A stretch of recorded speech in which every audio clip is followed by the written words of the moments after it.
Visakha CII భాగస్వామ్య సదస్సులో భాగంగా సింగపూర్ బృందంతో ఏపీ ప్రభుత్వం ఎంఓయూ చేసుకుంది. రాష్ట్రంలో పెట్టుబడులు పెట్టేందుకు సీఎం చంద్రబాబు సింగపూర్ హోంశాఖ మంత్రి షణ్ముగం సమక్షంలో ఒప్పందం కుదిరింది. ప్రపంచానికి అభివృద్ధి మోడల్ గా మారిన సింగపూర్ అంటే తమకు అమితమైన అభిమానమని సీఎం చంద్రబాబు చెప్పారు.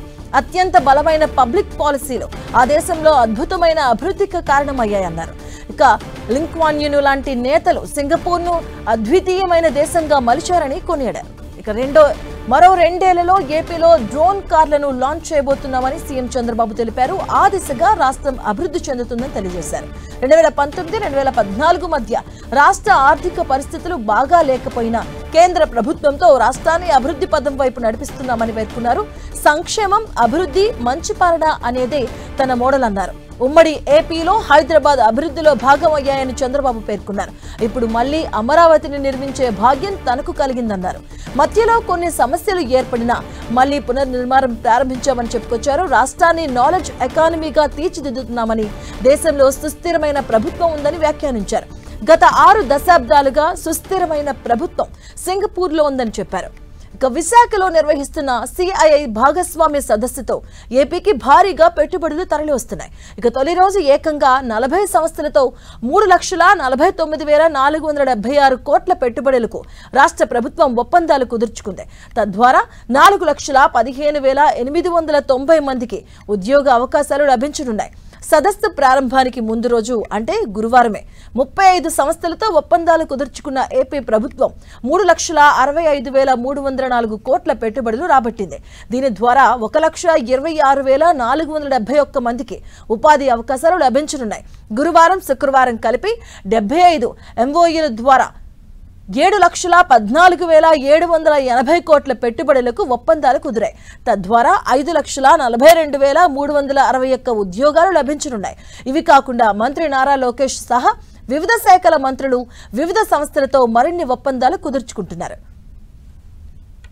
మరోవైపు రాష్ట్రంలో వివిధ పరిశ్రమలు ఏర్పాటు చేసే సంస్థలకు ప్రభుత్వం ఇచ్చే ప్రోత్సాహకాలకు రాష్ట్ర ప్రభుత్వం ప్రత్యేకంగా ఎస్కో ఖాతాలు ఓపెన్ చేస్తుందని ముఖ్యమంత్రి చంద్రబాబు ప్రకటించారు. ఈ ప్రోత్సాహకాలకు సావనీర్ గ్యారంటీ ఇస్తామన్నారు.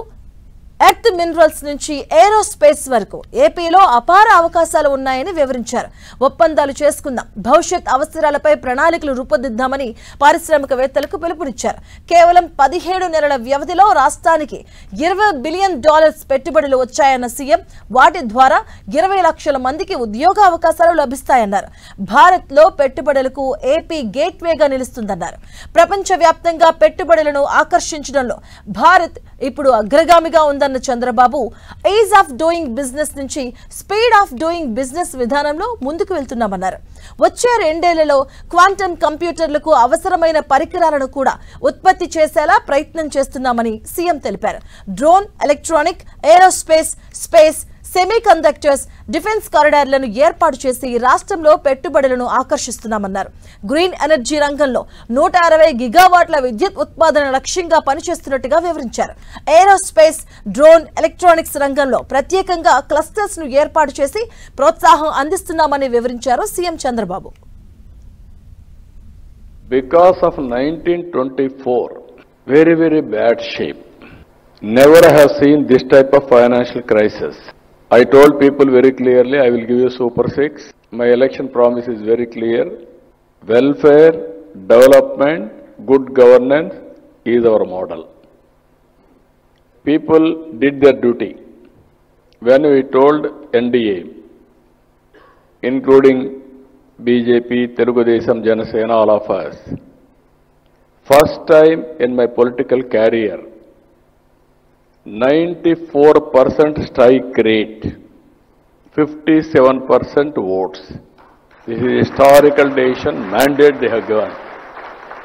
Today I announced, within 2 years, we are going to launch drone taxi or drone car.